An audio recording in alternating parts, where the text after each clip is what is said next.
In this video, I finally get to introduce you to Ted Cook's fabulous Stinson 108-3. Hope you enjoy the flight up the James River in the US. If you do, please don't forget to like and subscribe. Thank you. I've been wanting to do this video for a while. This is the Stinson 108-3, which is a relatively new paid-for add-on by Ted Cook. Now, it's not the shiniest and most detailed of simulation offerings for Explain 12, but it's also not that expensive, and actually it's a delight to fly, an absolute delight. It's got everything that the real thing seems to have had. I'm watching videos about flying the real thing on YouTube. It seems to me that it flies more or less the same. I mean, clearly I've never actually flown one, so I can't say for sure, but it feels like how they describe it. The add-on comes in three versions. There's the VFR model, which is this one, which is a beautiful maroon colour. There's the IFR one, which is a slightly upmarket version with, for the 1950s, a very advanced instrument panel, and also a seaplane option. We'll have a go with that later on. Now, the Stinson is a plane that I've always struggled with in X-Plane because it sits very high and you can't really see out the front, and I've always struggled to fly it. This Stinson sits in the same way as the L5 that comes with X-Plane, but is designed for safety. It's very docile. You can see here the leading edge slats that essentially turn a stall into a slightly strange, mushy experience. So all round, very nice little aeroplane. And I've been trying to find somewhere to fly it from, and I've finally come across three little airfields on X-Plane, all of which are photorealistic and beautifully modelled. So we're at Williamsburg, which is in Virginia. It's by Belgo 12345, and I did the find there of the files thing, and they've got three little airfields all in the same area, all around Williamsburg and Newport, and that's Middle Peninsula. You've got Williamsburg in the middle here, and then you've got Hampton Roads Executive, which is in Norfolk and Portsmouth, Virginia, which, positioned as it is kind of down here, right, on the east coast of the US, a little bit further south than the madness that is New York and Washington. Okay, so what we're going to do is take a little flight from Williamsburg to Middle Peninsula Regional, and we'll see how we go on with this nice little aeroplane. I thoroughly recommend all the airfields. They are a delight. So you can see here, it's got a very basic panel, and this is the very basic VFR version, which has next to nothing in it. Now, it's a bit fiddly to operate if the wind is high, but we've got 3 knots today, so we should be okay, although we do have a bit of a crosswind. I would say that we're going to taxi to 13 and take off over the river. Okay, let's go.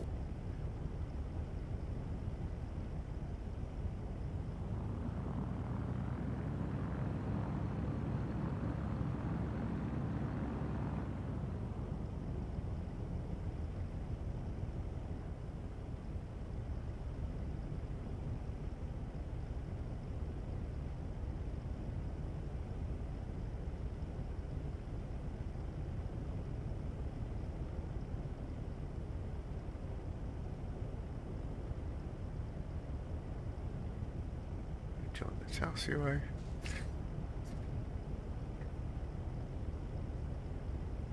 As you can see, the forward view is very restricted.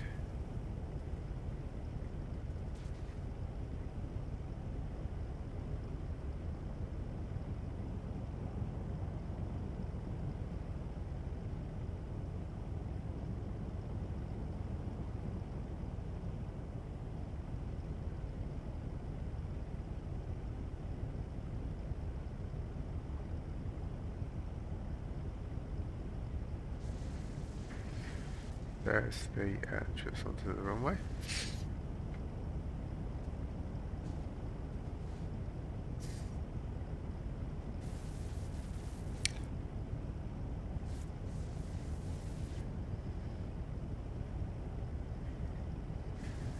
And we are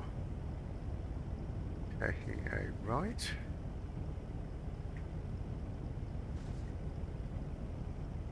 Really do have to watch this thing in the wind.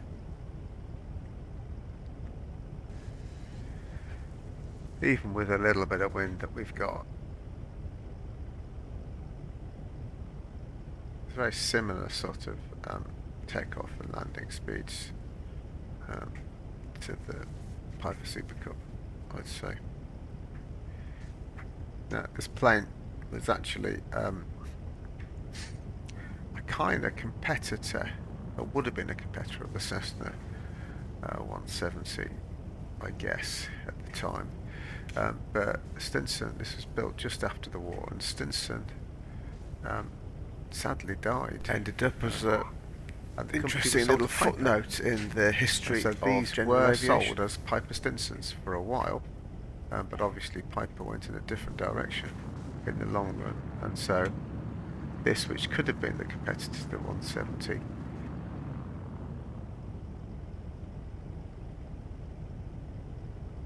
so we need to be facing 1-3, and as you can see, the forward visibility is just rubbish, which is, you know, just like the real thing. Let's have a quick shove tail line the centre line, not quite.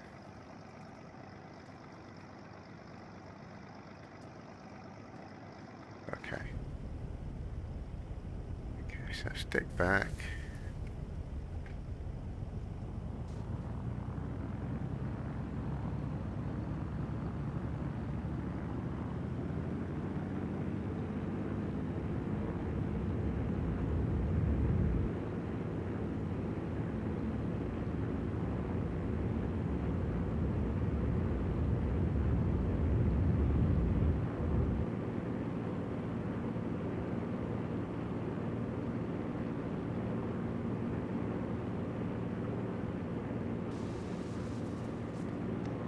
Now I've got ortho photos on and world forests.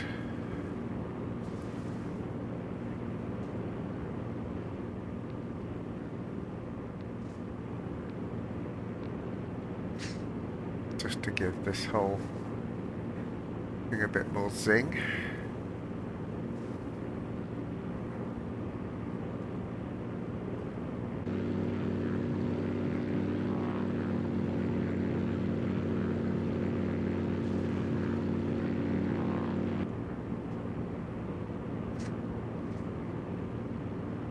Absolutely no performance issues with this plane at all. I mean, it's got a fully functioning instrument panel and all the controls and switches. They all work, they all do what they would have done in the old plane. It trims out reasonably well. It needs a bit of rudder trim to get it settled. Now we're coming into Middle Peninsula, which is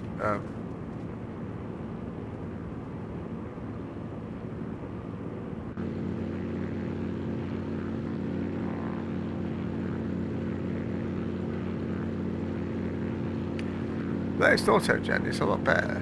You know, they are definitely improving things slowly but surely. It may not be the most super detailed model in X-Plane, but you can't argue that it is the beautiful looking aeroplane in flight.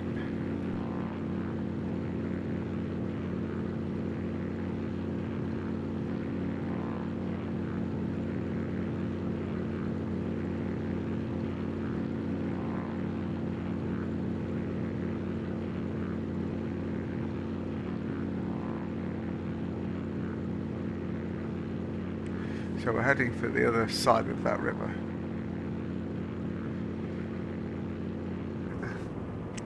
And what we'll do whilst we're here is we'll just bring it up a bit and try some stalls.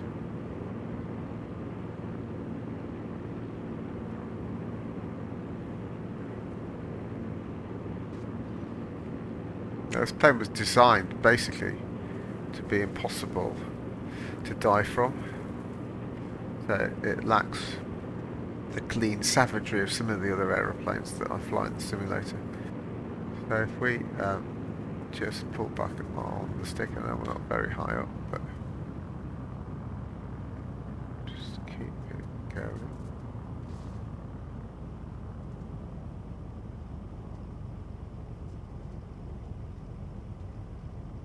You see, it just sort of waffles down. And that was it. That was literally the stall.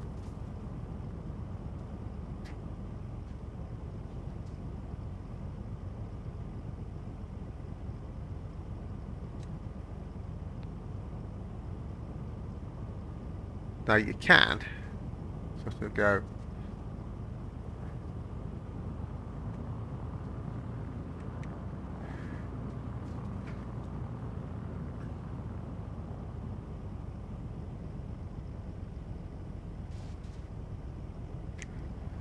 very gentle, but you have to really quite frighten yourself.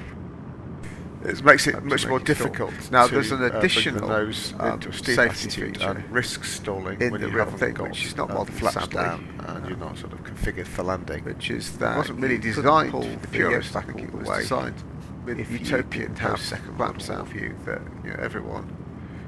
everyone would be flying around in their flying cars, and this was going to lead the way. With its 4 seats and its luggage compartment, it was quite capable of transporting the typical American family on their adventures.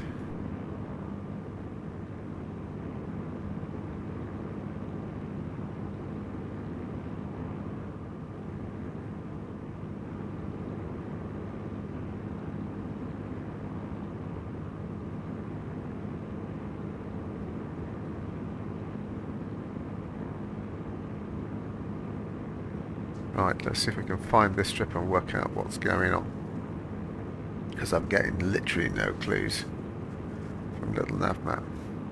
So I wasted an amount of time waffling around the countryside over the spot where Little Navmap said the airfield was. Eventually, it turned out that Little Navmap was being misled by the scenery add-on, and that the airfield was about 5 miles to the north. Still, it gives us an excuse to spend a little bit more time with this aeroplane, which I have to say is no bad thing.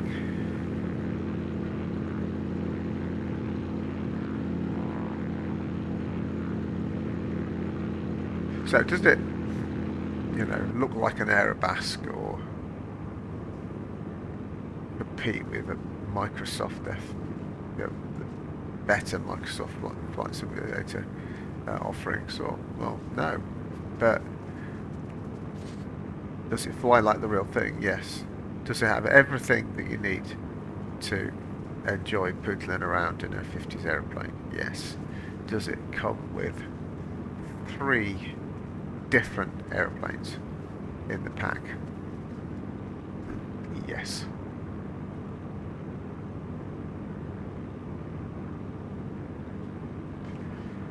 I think if I'd spent 60 or 70 quid on it, then I might be a bit grumpy, but I didn't. So let's see what happens when I refresh the database. Literally nothing. So there's something in the configuration of that pack that's confusing Little Navmap. But anyway, we are 4 miles from left base, and I have no idea. I guess that this is more or less ground level, so we'll aim for 1,000 feet.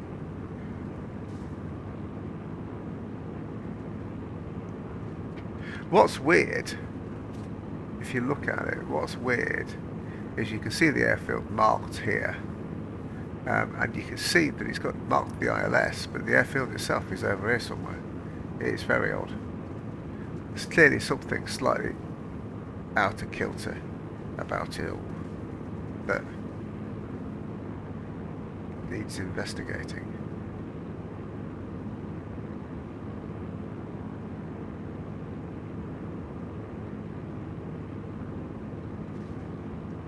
Ah, you see, there you go. Now, this is the trademark of this guy. He puts balloons and helicopters and stuff in the air that just fly around and generally get in the way. So you can tell when you're getting close because you've got something under your foot. Right, where are we? Okay, so we're going to cross a road. And when we cross a road, we're going to turn base.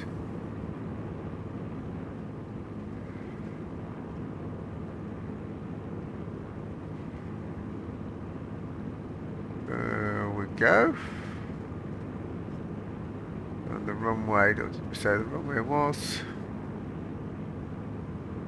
28.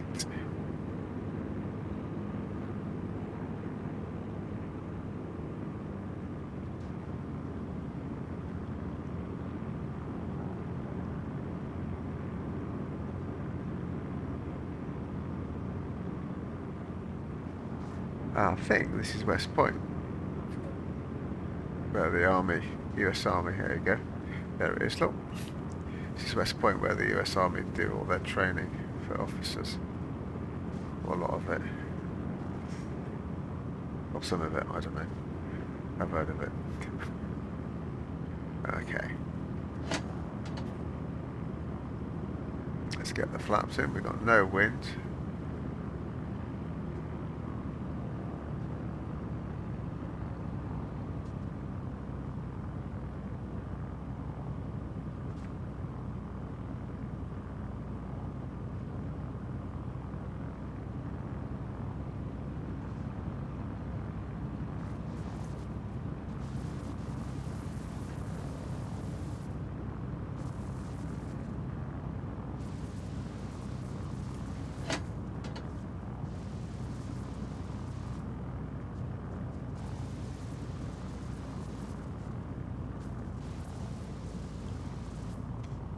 We've made the runway now. So throttle back.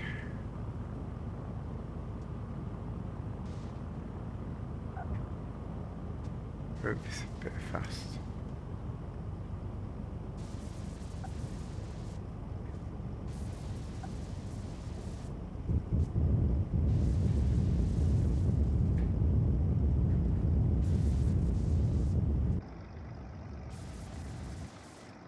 Be really careful and let it slow down by itself, because it'll tip over onto its nose as look at you. Of course I've got no charts now, so I've got no idea where we are or which way to go or anything. So I think we'll probably spin it round.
Now these aircraft, this stuff moving around, is not AI aircraft. This is stuff modelled by the builder.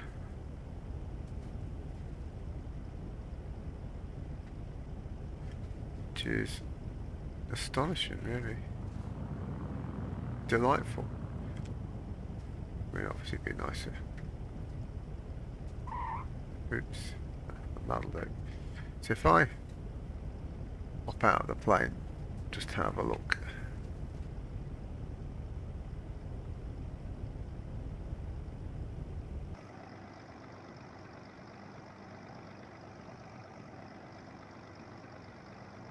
They're having a fight, I reckon. They're having a fight? Looks like it.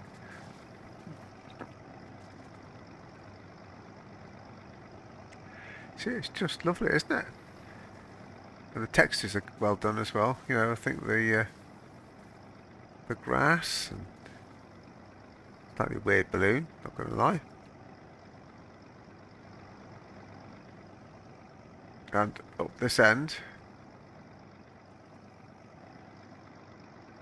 it's quite a cool construction site as well.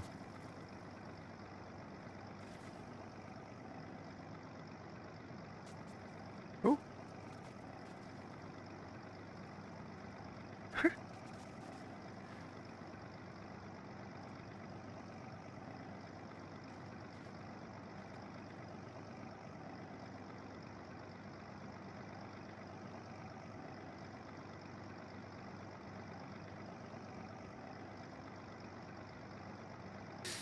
You really could do with some air traffic control to tell you what's going on, because you've got parachutists coming in and all sorts. Crazy. Absolutely bonkers. But really rather delightful.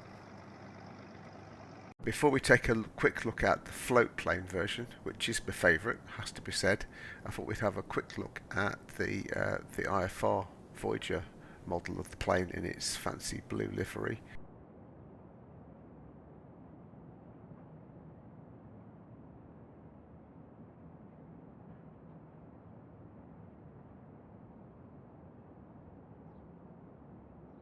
Doors and the cargo hatch are animated, but sadly only with function keys.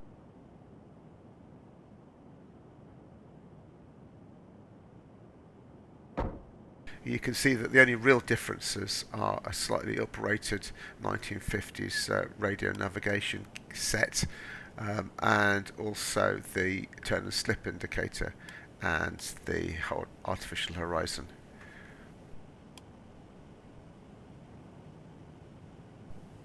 So if we just start the plane up, you'll see that we have to turn on the turn and slip indicator using a switch, just like in the real thing. Personally, I think I prefer the VFR model, but that's because I prefer the maroon livery to the blue one, not for any other reason.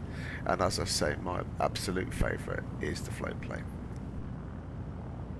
Okay, this is just a short flight in the seaplane variant of the Stinson 108, and I'm just going to show you what the default swell looks like. It's actually quite seasickness inducing. It is very realistic, I have to say, but yeah, I don't think that you would be attempting this flight in this swell. So what we'll do is we will go to the weather and we will make the wave height a little less insane. It does seem to default X-Plane 12 to rather insane wave heights, so I don't know whether that's just because they've set it up because it looks better or what, I'm not sure. Right, but suffice to say that we are now actually on the seaplane, on the sea lane. Now if we just spin round a little bit,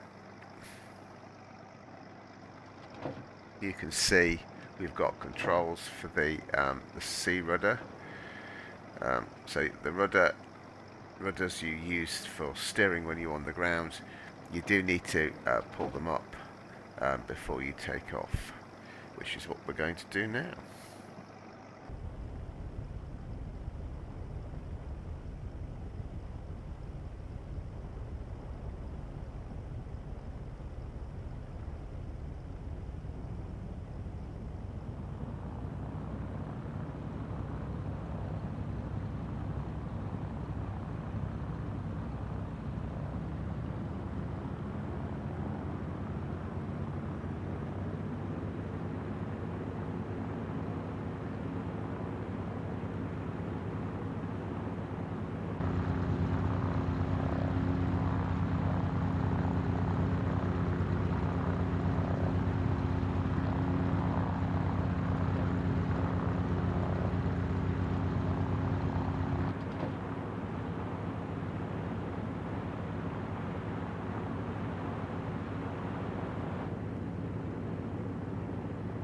There you go.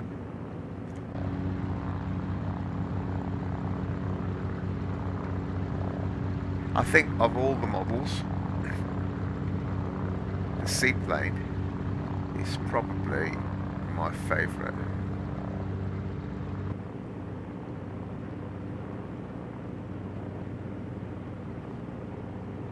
Visually, it looks, I think, superb. Do you know what? I'm not sure where this is. I just found a seaplane base and just sort of spawned into it. But actually, those beaches look eminently landable, you know. Obviously not in this, but.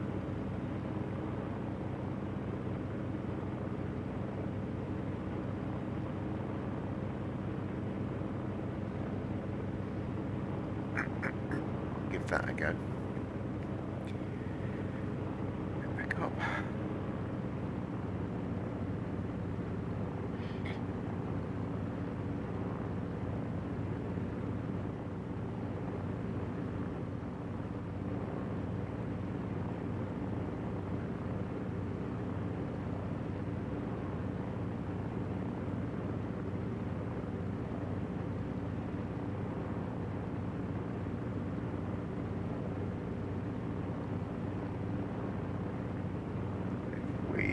Just change the view a minute.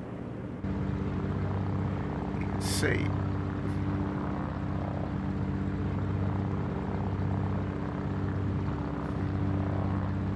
the finish on the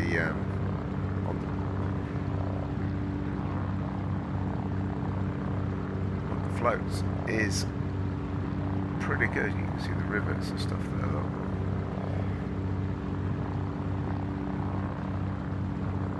Very nicely done, I'd say. So yeah, I mean, seaplane flying isn't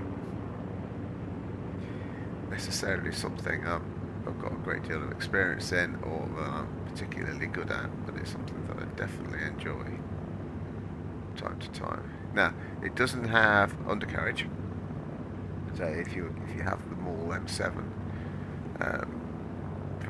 you'll find that that's got a retractable undercarriage, so you can land it after a fashion on the ground as well. You don't mind landing a shopping trolley. Right, here we go.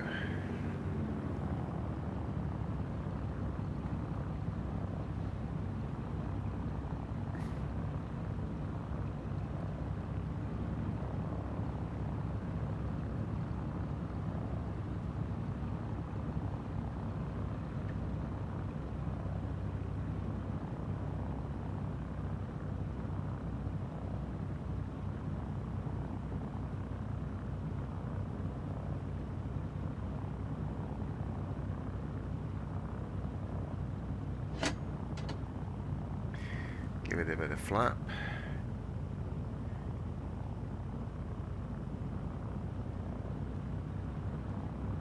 You can see the water comes into view. You see the little wave that's about 100 feet.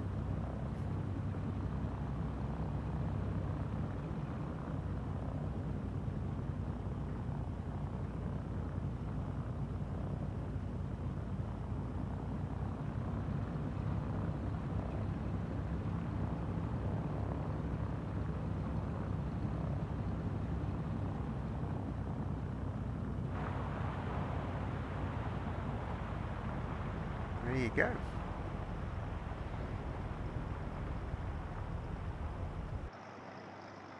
Now the weight, the effects are really something else. So if we drop the rudders, you can start getting a bit of steering effect.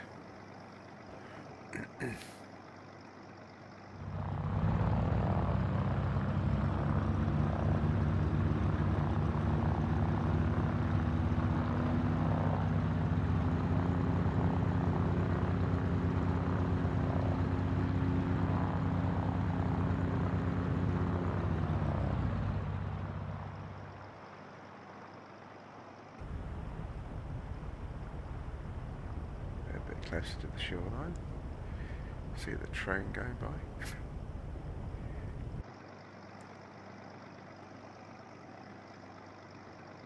So there you go.